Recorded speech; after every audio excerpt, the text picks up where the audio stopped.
Hoy en el frasco. En la geopolítica de hoy vamos a hablar de una guerra olvidada. 7 años de guerra civil en Yemen se han llevado consigo aproximadamente 377.000 vidas de forma directa e indirecta según la ONU. Pero que poco se habla en la media, en los medios occidentales. Yemen es la peor y más grande catástrofe humanitaria del mundo.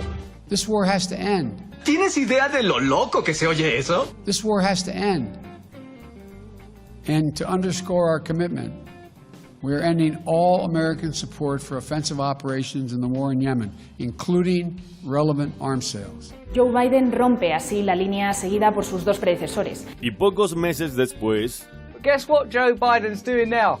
Selling weapons to the Saudis. The White House has actually released a statement indicating that it condemns any congressional effort that would block weapons sales to Saudi Arabia. Estados Unidos sigue siendo la principal fuente de armas y apoyo militar para Arabia Saudita. Se pretende que Yemen entre en una crisis demográfica absolutamente brutal, que muera la gente de hambre, porque esto forma parte de la guerra impuesta por Arabia Saudita. ¿Hasta cuándo continuará este asedio al pueblo yemení? Además, hablaremos sobre los medios de comunicación y más con nuestro invitado del día. El frasco, año nuevo, pero el mismo conductor. Gracias. ¿Qué tal? ¿Cómo están?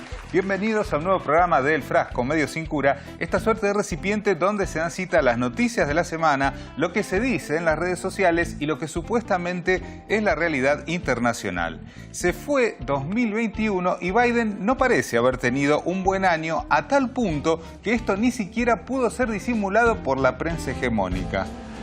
El decepcionante primer año de Biden en el cargo. Joe Biden se hunde en la pandemia, el atasco legislativo en el Congreso y la inflación. Joe Biden en el invierno de su descontento. Y quizás parte de ese descontento tenga que ver con las promesas que la misma prensa hegemónica infló y al final eran puro aire.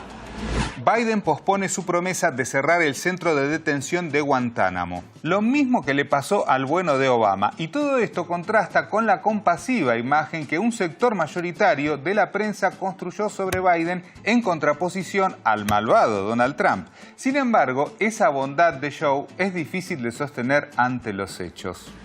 El 2021 de Joe Biden aumentó el presupuesto militar de Estados Unidos.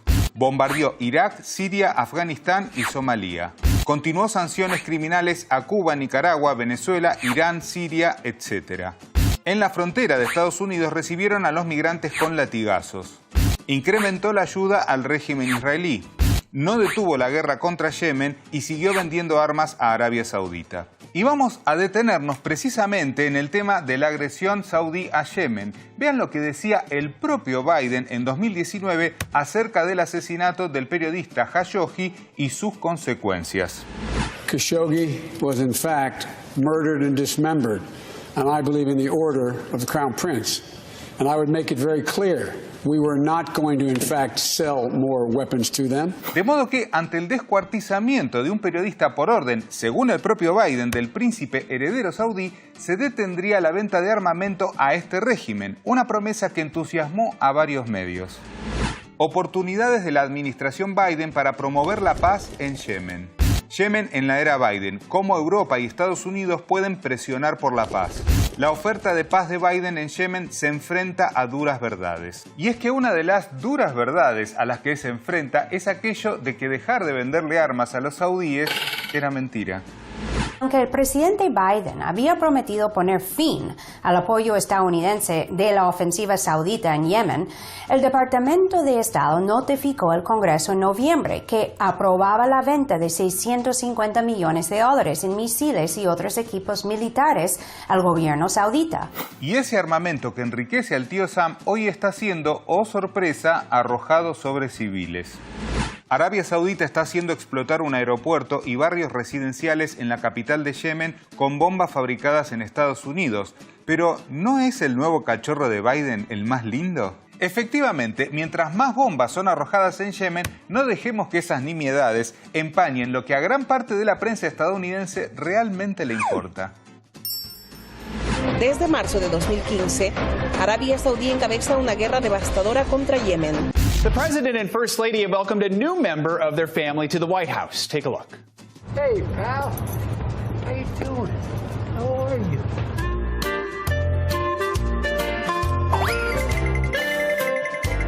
No solo Brownie, Commander, el nuevo cachorro de Joe Biden en la Casa Blanca, también roba la atención de la prensa. Mientras tanto, las otras mascotas de Biden, Naftali y Saud, parecen asociarse para seguir atacando Yemen.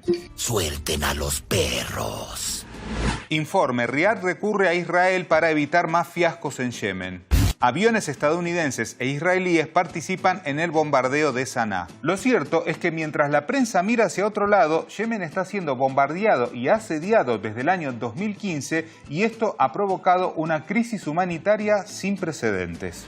Según la estadística del año en curso, cada 9 segundos muere un menor de 5 años en Yemen debido a que son especialmente vulnerables a la desnutrición. Y ante esta situación, seguramente la ONU incrementará la ayuda humanitaria para el pueblo de Yemen, ¿no?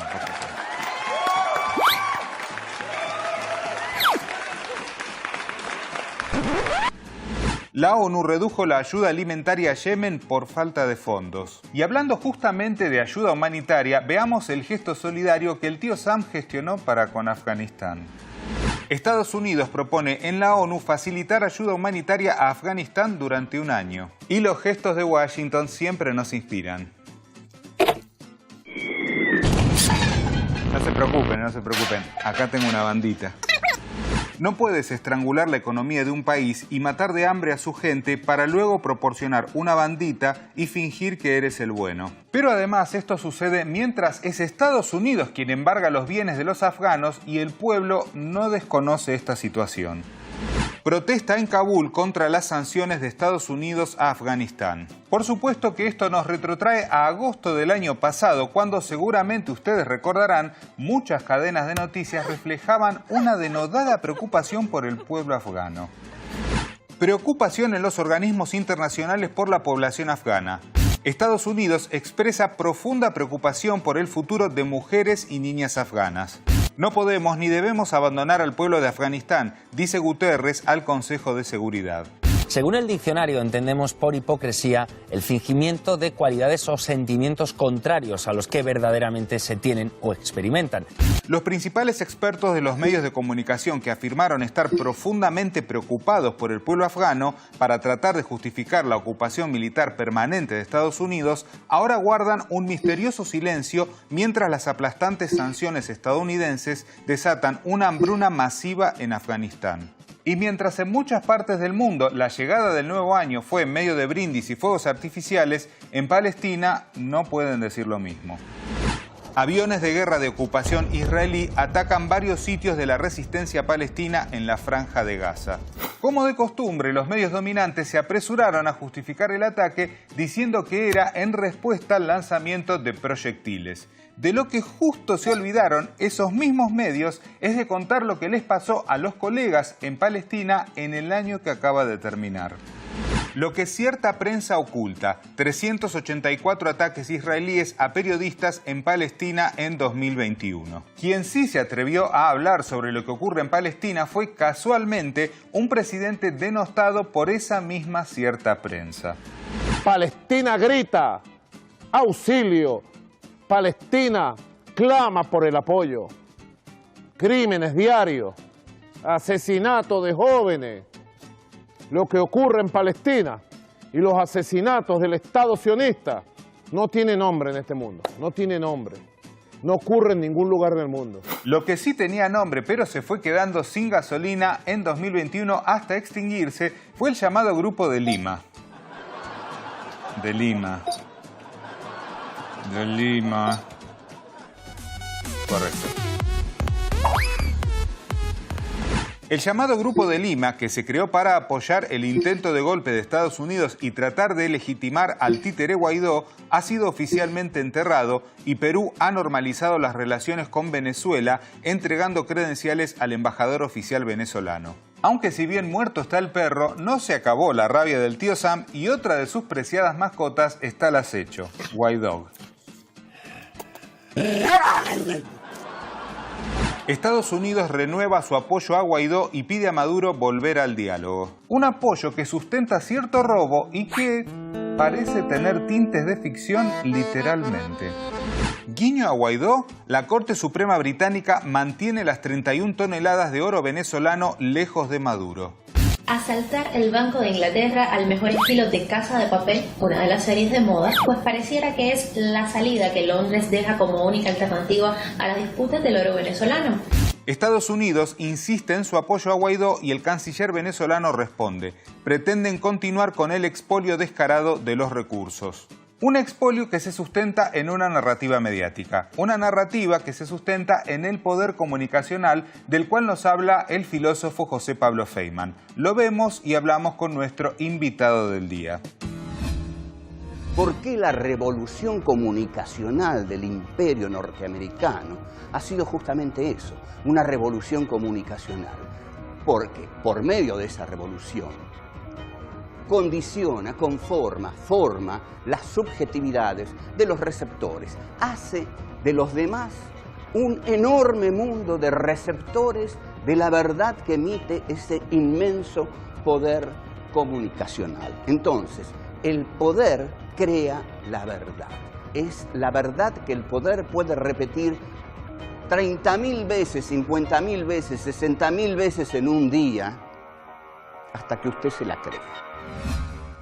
Muy bien, y allí veíamos las palabras del filósofo José Pablo Feynman, y para hablar del tema estamos con Gonzalo Real, que es productor periodístico y conductor de Tarea Fina TV y además es dirigente del Club Social y Deportivo Para Siempre. Muchísimas gracias, Gonzalo, por estar aquí hoy con nosotros. Muchas gracias por la invitación.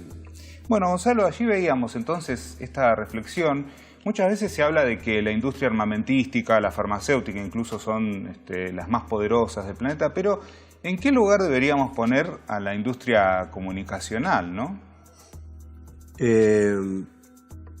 No sabría el orden de la tabla de posiciones, pero sí, sin duda, uno de los más importantes, ya que vos mencionás la petrolera, también pondría, bueno, la venta ilegal de armas, la trata de personas, el narcotráfico, pero sin duda la comunicacional es una de las más importantes porque es la que crea el sentido común y es una de las cosas que hay que disputar.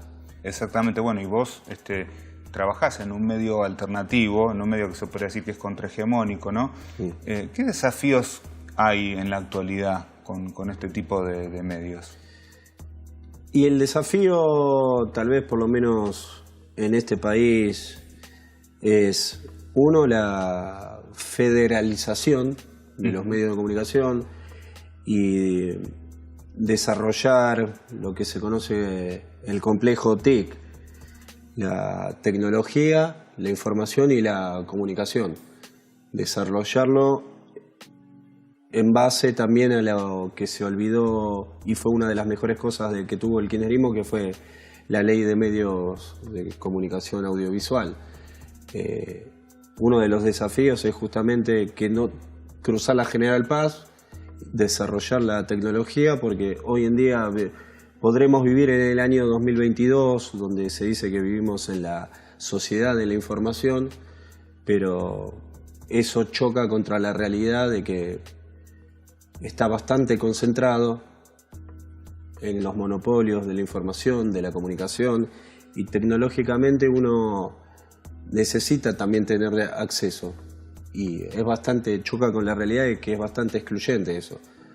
Uno no tiene acceso, o la mayoría de un país del subdesarrollo como nosotros, la mayoría del pueblo no tiene acceso. Así que uno de los desafíos creo que es la de tratar de que las mayorías tengan acceso y que ese desarrollo tanto de servicios como de tecnología vaya en consonancia con un desarrollo estratégico del país.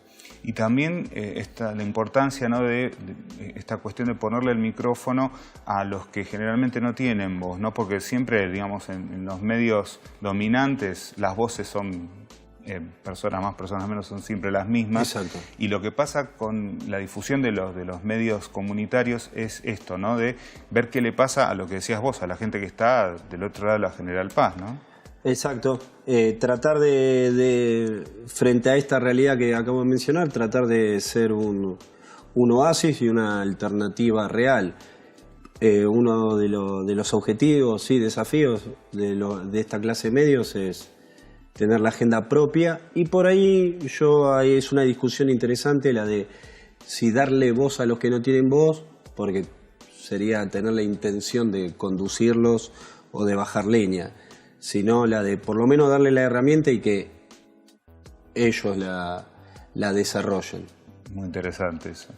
Y también hemos visto, Gonzalo, que en los últimos años se ha cuestionado, también no en los medios dominantes, esta cuestión de los comunicadores y que a la vez son militantes, que militan, digamos, por diferentes partidos y demás.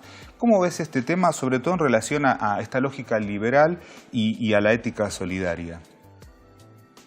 Sí, las voces generalmente son siempre las mismas, justamente por esto que mencionábamos, de que está concentrado, demasiado concentrado, monopolizado, las voces, las tecnologías, los servicios. Entonces uno ahí justamente debe desarrollar herramientas para romper esa lógica liberal. Ese debería ser el objetivo, tratar de romperla. Entonces, para romperla primero tenés que saber dónde estás parado, cuáles son tus objetivos, quién es el enemigo. Todas preguntas que por lo menos estos militantes debería. Por eso uno, sí, son militantes, pero por ahí de embajadas, de grupos concentrados de poder. Entonces los medios contrahegemónicos o los que dicen ser más populares y los intentos de comunicadores que tenemos, por lo menos deberían generar esa unidad de concepción para tener esa unidad de acción que rompa esa hegemonía liberal. Y desde una pregunta, digamos, de lo que estás diciendo, ¿cómo podrías definir a lo que vos llamas el enemigo hoy en día? Bueno, es una pregunta complicada, pero yo siempre recurro al gallego Álvarez de Guardia de Hierro, que decía lo siguiente sobre la definición de enemigo, que enemigo es el que no quiere que existas. El único enemigo es el que quiere que vos no existas. Entonces, por lo menos ya tengo un marco teórico en el que enemigo no es el de al lado, el que piensa diferente, es exclusivamente el que no quiere que existas. Que eso está bueno para la militancia actual, que perdió un poco el norte. Hay que apuntar justamente a la unidad, a que la unidad es superior al conflicto, que el tiempo es superior al espacio, y ahí por lo menos si no se está generando actualmente en el campo nacional y popular ese norte, por lo menos va a ayudar mucho saber este tipo de cuestiones para luego generar el norte. Digo porque por ahí suena muy pretencioso en mi parte tirar algunas consignas, pero por lo menos con esto vamos a ganar tiempo. Por ahí nuestra misión es evitar que se siga disipando el campo nacional y popular, este gobierno fracase. Por ahí los objetivos son de la militancia y de la comunicación, es generar la unidad, los puentes y romper la lógica. Es imposible ganarle al enemigo si usa su misma lógica, básicamente. Gonzalo, hablabas recién acerca de este concepto del enemigo como alguien que pretende que no existas o que quiere que no existas, pero también, digamos, quizás desde algunos sectores lo que se busca es esmerilar, desgastar a un sector, y lo que podemos ver, por ejemplo, en Argentina es con el sindicalismo, que está pasando esto, ¿no? Es como que hay un ataque permanente, sobre todo en los últimos años, hacia ese sector. ¿Lo ves así?